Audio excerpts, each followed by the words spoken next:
అందరికీ హాయ్ అండి. మనం ఇప్పుడు తిమ్మ సముద్రం వచ్చాం. మెట్లు మెట్లు అక్కడ ఉంది. తిమ్మ సముద్రం ఏంటి తామర తామర నువ్వు అడుగుతుంటే పర్ఫెక్ట్ తామర పూలు ఉన్నాయి. ఒకసారి చూద్దాము. చాలా బ్యూటిఫుల్ గా ఉంది ప్లేస్. ఫస్ట్ టైం మనం అక్కడ ఇక్కడ అన్న ఇందులో చేపలు ఉంటాయా?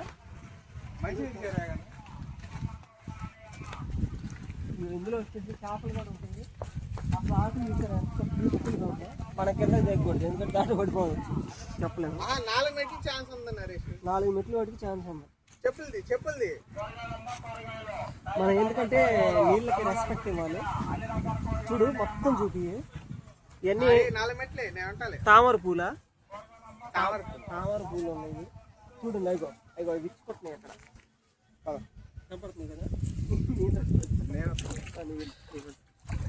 ఇగో మనవాడు దిగుతున్నాడు చూడండి. నీళ్లు చాలా బాగుంటాయి, బ్యూటిఫుల్గా తామర పూలు ఉంటాయి. నీళ్లు ఇందులో చేపలు కూడా ఉంటాయి అంట మన వాళ్ళు చెబుతున్నారు. ఇది తిమ్మ సముద్రం ఒక లొకేషన్. అసలు మనసు ఎంత ఇక్కడ చూస్తుంటే, ఈ వాతావరణం చూస్తుంటే ఖచ్చితంగా లైఫ్లో ఒక్కసారైనా విజిట్ చేయాలనిపిస్తుంది. నీళ్లు చూడండి, ఆకులు ఎలా నిలుస్తున్నాయో. ఇగో నీళ్లు అట్ట పట్టుకున్నాడు కదా, చూడండి. ఆ నీళ్లను వదిలేస్తే అసలు చూడండి ఆకుకి ఇంత తేమ కూడా అవ్వట్లేదు. ఇగో చూడండి చాలా ఎంత డ్రైగా ఉందో చూడు.